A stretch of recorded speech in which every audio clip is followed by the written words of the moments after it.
Уважаемые граждане России, Chers citoyens russes, дорогие друзья, chers amis, сегодня aujourd'hui, считаю необходимым il me semble nécessaire к трагическим de revenir sur les événements tragiques происходящим qui se déroulent dans le Donbass и ключевым вопросам. et sur les questions clés liées à la sécurité de la Russie.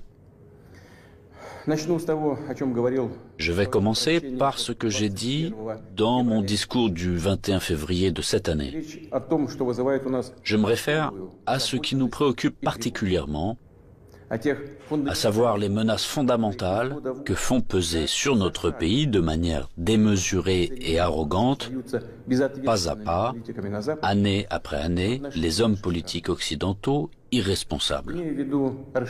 Il s'agit de l'expansion de l'OTAN vers l'Est, du fait que ces infrastructures militaires s'approchent des frontières de la Russie. On sait très bien que depuis 30 ans, nous nous efforçons, avec persistance et patience, de parvenir à un accord avec les principaux pays de l'OTAN sur les principes de sécurité égale et indivisible en Europe. En réponse à nos propositions, ça n'a toujours été que soit des tromperies et des mensonges cyniques, ou des tentatives de pression et de chantage, alors que l'Alliance Atlantique, malgré toutes nos protestations et préoccupations, ne cesse de s'élargir. La machine de guerre est en marche, et, je le répète, elle s'approche très près de nos frontières. Pourquoi tout cela arrive-t-il? Pourquoi cette attitude arrogante consistant à parler dans l'optique de sa propre exclusivité, infaillibilité et permissivité? D'où vient cette attitude indifférente et dédaigneuse à l'égard de nos intérêts et de nos demandes absolument légitimes? La réponse est claire. Tout est clair et évident. L'Union soviétique s'est affaiblie à la fin des années 80, puis elle s'est effondrée. Tout ce qui s'est passé à l'époque est une bonne leçon pour nous aujourd'hui. Cela a mis en exergue que la paralysie du pouvoir et de la volonté est le premier pas vers la dégradation complète et l'oubli. Dès que nous avons perdu notre confiance en nous-mêmes, un certain temps, l'équilibre des pouvoirs dans le monde a été rompu. Cela a conduit à une situation où les traités et accords existants ne sont plus réellement en vigueur. La persuasion et les demandes n'ont aucun effet. Tout ce qui ne convient pas aux détenteurs de l'hégémonie, aux grands de ce monde, est qualifié d'archaïque, obsolète et inutile. Et inversement, tout ce qui leur semble avantageux est présenté comme la vérité ultime, est imposé à tout prix, de manière insolente, par tous les moyens. Ceux qui ne sont pas d'accord finissent à genoux. Ce dont je parle maintenant ne concerne pas seulement la Russie, et nous ne sommes pas les seuls à être préoccupés par cela. Il s'agit de l'ensemble du système de relations internationales, et parfois même les alliés des États-Unis eux-mêmes. Après l'effondrement de l'URSS, le monde a été de fait remodelé et les normes établies du droit international, dont les principales, fondamentales, ont été adoptées à la fin de la Seconde Guerre mondiale et ont largement consolidé ces résultats, ont commencé à gêner ceux qui se sont déclarés vainqueurs de la guerre froide. Bien sûr, dans la vie pratique, dans les relations internationales, dans les règles pour les organiser, il était nécessaire de prendre en compte les changements de la situation dans le monde et de l'équilibre même des forces. Mais cela aurait dû être fait de manière professionnelle, progressivement, avec patience, en prenant en compte et en respectant les intérêts de tous les pays, et en pleine conscience de leurs responsabilités. Or non, en raison de l'euphorie due à la supériorité absolue, d'une sorte de forme moderne d'absolutisme, et dans le contexte d'un faible niveau de culture générale et de fatuité de ceux qui ont préparé, pris et promu des décisions qui étaient rentables uniquement pour eux-mêmes, la situation a pris une tournure différente. Voici des exemples tout trouvés. Tout d'abord, sans aucune autorisation du Conseil de sécurité de l'ONU, ils ont mené une opération militaire sanglante contre Belgrade. Ils ont utilisé des avions, des missiles en plein cœur de l'Europe. Plusieurs semaines de bombardements continus sur des villes pacifiques, sur des infrastructures vitales. Il est nécessaire de rappeler ces faits, car certains collègues occidentaux n'aiment pas se souvenir de ces événements. Et quand nous en parlons, ils préfèrent faire référence non pas aux normes du droit international, mais aux circonstances qu'ils interprètent comme ils l'estiment nécessaires. Puis est venu le tour de l'Irak, de la Libye et de la Syrie.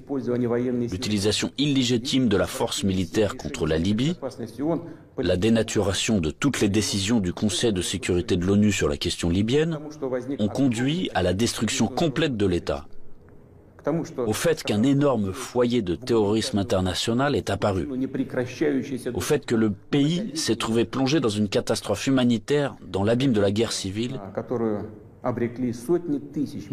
qui a duré plusieurs années et se poursuit encore, la tragédie à laquelle des centaines de milliers, des millions de personnes ont été condamnées, non seulement en Libye, mais dans toute cette région, a provoqué un exode migratoire massif de l'Afrique du Nord et du Moyen-Orient vers l'Europe. Un sort similaire a été réservé à la Syrie. Les opérations militaires de la coalition occidentale sur le territoire de ce pays, sans le consentement du gouvernement syrien et sans la sanction du Conseil de sécurité de l'ONU, ne sont rien d'autre qu'une agression, une intervention. Cependant, l'invasion de l'Irak, qui n'avait aucun fondement juridique non plus, occupe une place particulière. Comme prétexte, ils ont choisi les prétendues informations fiables dont auraient disposé les États-Unis sur la présence d'armes de destruction massive en Irak. Pour preuve, le secrétaire d'État américain agitait publiquement devant le monde entier un tube rempli de poudre blanche assurant tout le monde qu'il s'agissait d'une arme chimique en cours de développement en Irak. Et puis il s'est avéré que tout cela était une manipulation, du bluff. Il n'y avait pas d'armes chimiques en Irak. C'est incroyable. Surprenant, mais le fait est là. Il y a eu des mensonges au plus haut niveau étatique et du haut de la tribune de l'ONU. Et en conséquence de cela, il y a eu des sacrifices énormes, des destructions, une progression incroyable de terrorisme. En fait, on a l'impression que pratiquement partout, dans de nombreuses régions dans le monde, là où l'Occident vient mettre en place son ordre, cela se termine en blessures sanglantes qui ne cicatrisent pas, en plaies que sont le terrorisme international et l'extrémisme. Tout ce que j'ai évoqué en est l'exemple le plus flagrant, mais ce n'est en aucun cas le seul exemple du mépris du droit international. S'ajoutent à cela les promesses faites à notre pays de ne pas étendre l'OTAN d'un pouce vers l'Est. Je le répète, ils ont menti, ou en termes populaires, ils nous ont tout simplement arnaqués. Oui, on entend souvent dire que la politique est quelque chose de sale, peut-être, mais quand même pas à ce niveau-là. Après tout, un tel comportement de tricheur contredit non seulement les principes des relations internationales, mais surtout les normes de moralité et d'éthique généralement reconnues. Où sont la justice et la vérité ici? Ce ne sont que des mensonges et de l'hypocrisie. Par ailleurs, des hommes politiques, des politologues et des journalistes américains eux-mêmes écrivent et parlent du fait qu'un véritable empire du mensonge a été créé aux États-Unis ces dernières années. Difficile de ne pas être d'accord avec ça, c'est ainsi. Mais il ne faut pas jouer les modestes. Les États-Unis restent un grand pays, une puissance avec un rôle moteur. Tous leurs satellites non seulement leur donnent raison, avec résignation et humilité, ils se joignent à leur rhétorique pour n'importe quelle raison, mais ils copient également leur comportement. Ils acceptent avec enthousiasme les règles proposées. Par conséquent, nous avons toutes les raisons d'affirmer avec certitude que l'ensemble de ce qu'on appelle le bloc occidental, formé par les États-Unis à leur image, est, dans cet ensemble, cet empire du mensonge. Quant à notre pays, après l'effondrement de l'URSS, malgré toute l'ouverture sans précédent de la nouvelle Russie moderne, la volonté de coopérer honnêtement avec les États-Unis et d'autres partenaires occidentaux, et dans les conditions d'un désarmement quasi unilatéral, Ils ont immédiatement essayé d'aller jusqu'au bout, de nous achever, de nous détruire complètement. C'est exactement ce qui s'est passé dans les années 90, au début des années 2000, lorsque l'Occident, dit collectif, a soutenu très activement le séparatisme et les gangs de mercenaires dans le sud de la Russie. Quels sacrifices, quelles pertes tout cela nous a-t-il alors causé? Quelles épreuves avons-nous dû traverser avant de briser définitivement le terrorisme international dans le Caucase? Nous nous en souvenons et nous ne l'oublierons jamais. En fait, jusqu'à récemment, ils n'ont cessé de chercher à nous utiliser dans leurs propres intérêts, de détruire nos valeurs traditionnelles, de nous imposer leurs pseudo-valeurs, ce qui nous consumerait, nous, notre peuple, de l'intérieur. Ces attitudes qu'ils imposent déjà agressivement dans leur pays et qui conduisent directement à la dégradation et à la dégénérescence, car ils contredisent la nature humaine. Cela n'arrivera pas et personne n'y est jamais arrivé. Cela ne fonctionnera pas non plus maintenant. Malgré tout, en décembre 2021, nous avons une nouvelle fois tenté de nous mettre d'accord avec les États-Unis et leurs alliés sur les principes pour assurer la sécurité en Europe et le non-élargissement de l'OTAN. Tout cela en vain. La position américaine ne change pas. Ils ne considèrent pas comme nécessaire de négocier avec la Russie sur cette question clé pour nous. Ils poursuivent leurs propres objectifs et négligent nos intérêts. Et bien sûr, dans cette situation, nous nous demandons, que faire ensuite? À quoi s'attendre? L'histoire nous apprend qu'en 1940 et au début de 1941, l'Union soviétique a tenté d'empêcher, ou du moins de retarder, la guerre par tous les moyens. Pour ce faire, elle a essayé littéralement jusqu'à la dernière minute de ne pas provoquer un agresseur potentiel, elle n'a pas pris ou reporté les mesures les plus nécessaires et les plus évidentes visant à se préparer et repousser une attaque inévitable. Et les mesures qui ont finalement été prises étaient dramatiquement tardives.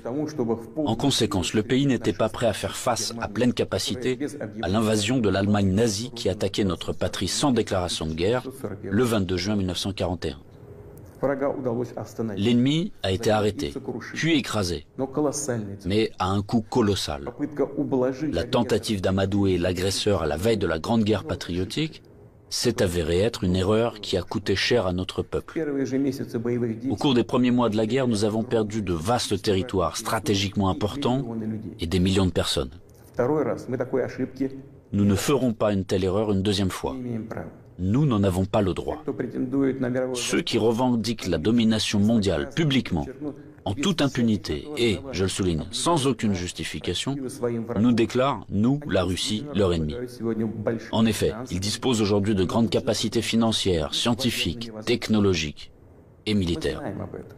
Nous en sommes conscients et nous évaluons objectivement les menaces qui nous sont adressées constamment dans le domaine de l'économie, ainsi que notre capacité à résister à ce chantage impudent et permanent.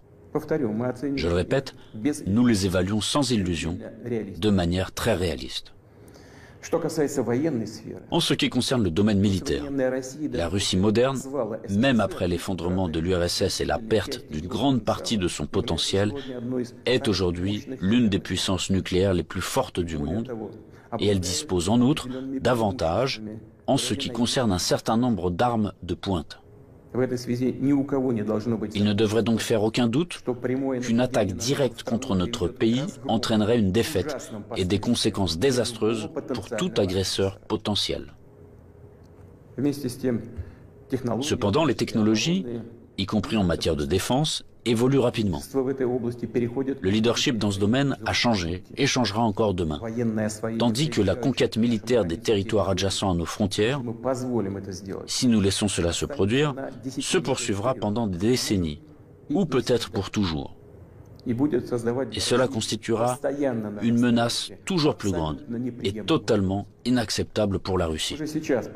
Aujourd'hui même, alors que l'OTAN s'étend vers l'Est, la situation pour notre pays se dégrade et devient chaque année plus dangereuse. En outre, ces derniers jours, les dirigeants de l'OTAN ont explicitement évoqué la nécessité d'accélérer de forcer l'avancée des infrastructures de l'Alliance vers les frontières de la Russie. En d'autres termes, ils renforcent leur position. Nous ne pouvons plus nous contenter de regarder ce qui se passe. Ce serait complètement irresponsable de notre part. La poursuite de l'expansion de l'infrastructure de l'Alliance Atlantique, la conquête militaire des territoires de l'Ukraine qui a commencé, tout cela est inacceptable pour nous.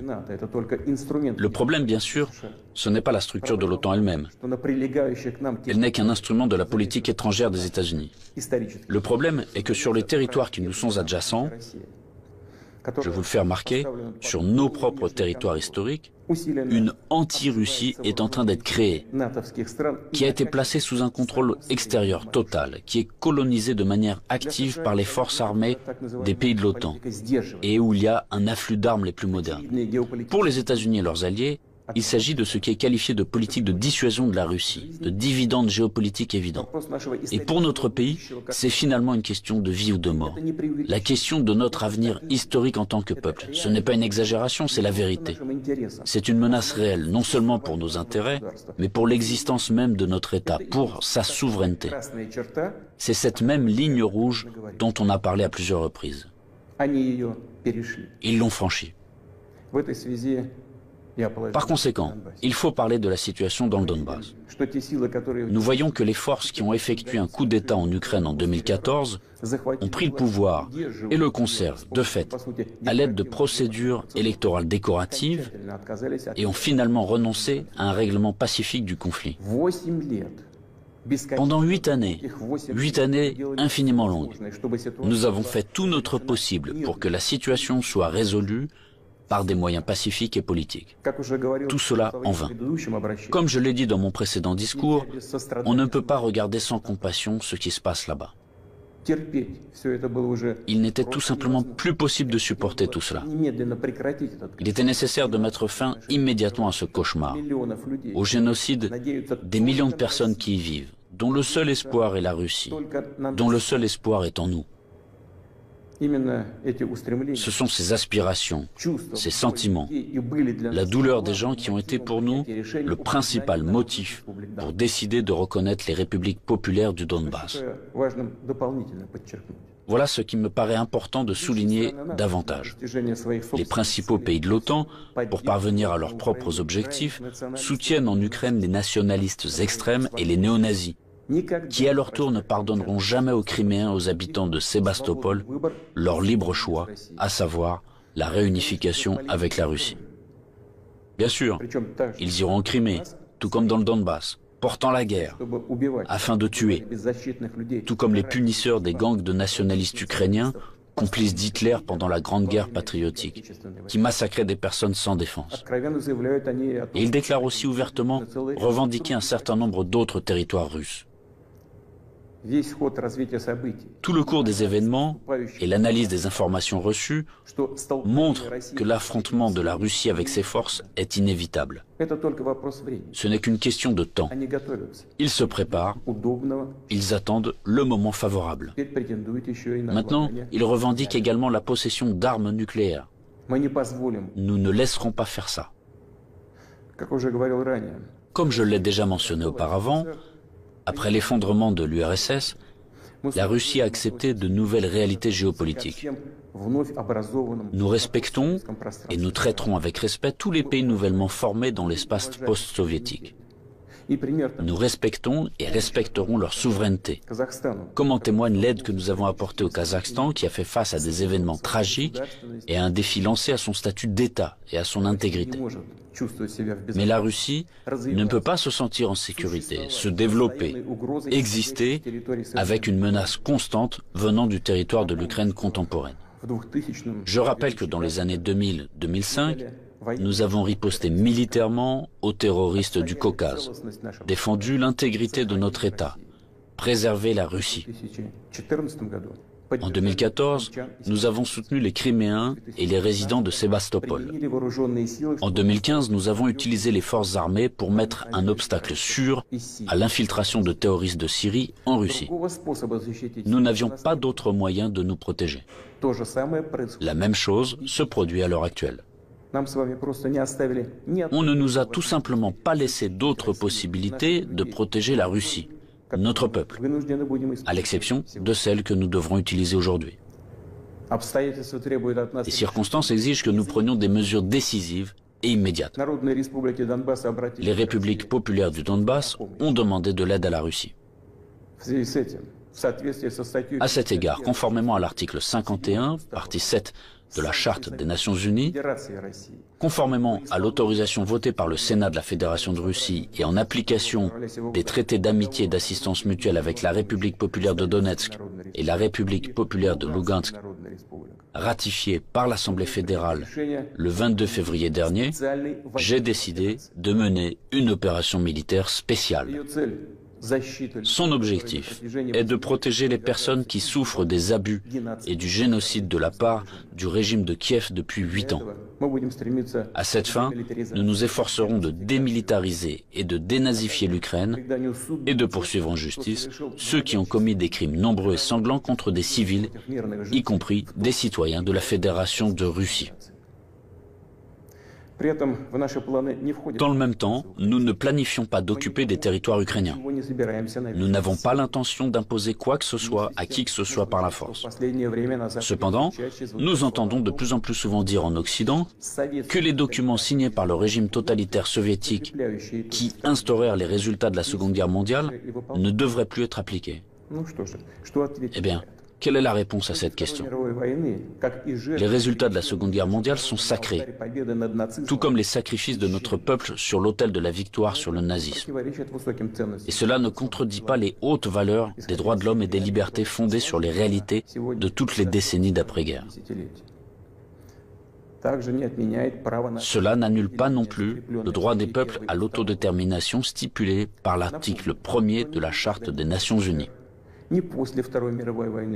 Je tiens à vous rappeler que ni lors de la création de l'URSS, ni après la Seconde Guerre mondiale, personne n'a jamais demandé aux habitants de certains territoires faisant partie de l'Ukraine d'alors comment ils voulaient eux-mêmes organiser leur vie.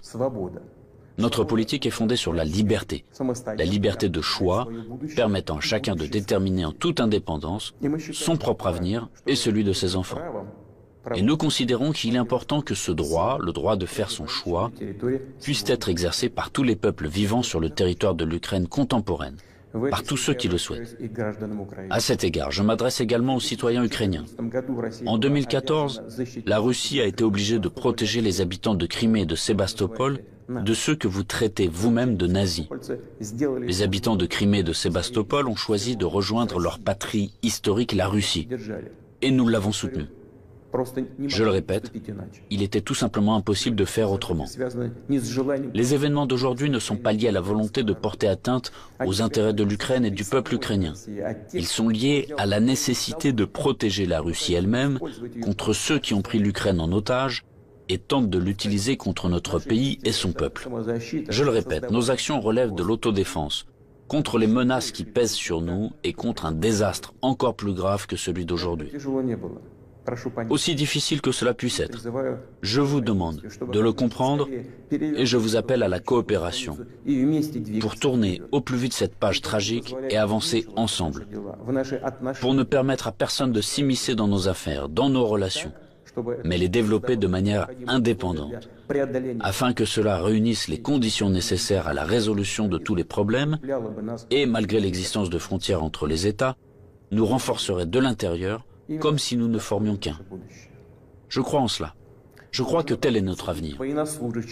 Je dois également m'adresser aux militaires des forces armées ukrainiennes. Chers camarades, ce n'est pas pour que les néo-nazis d'aujourd'hui prennent le pouvoir en Ukraine que vos pères, vos grands-pères, vos arrière-grands-pères se sont battus contre les nazis en défendant notre patrie commune. Vous avez prêté serment d'allégeance au peuple ukrainien et non à la junte hostile au peuple qui pille l'Ukraine et persécute ce même peuple. Ne suivez pas ces ordres criminels. Je vous exhorte à déposer les armes immédiatement et à rentrer chez vous. Je tiens à le préciser, tous les militaires de l'armée ukrainienne qui obéissent à cette exigence pourront librement quitter la zone des hostilités et retourner auprès de leur famille. Une fois de plus, j'insiste fortement.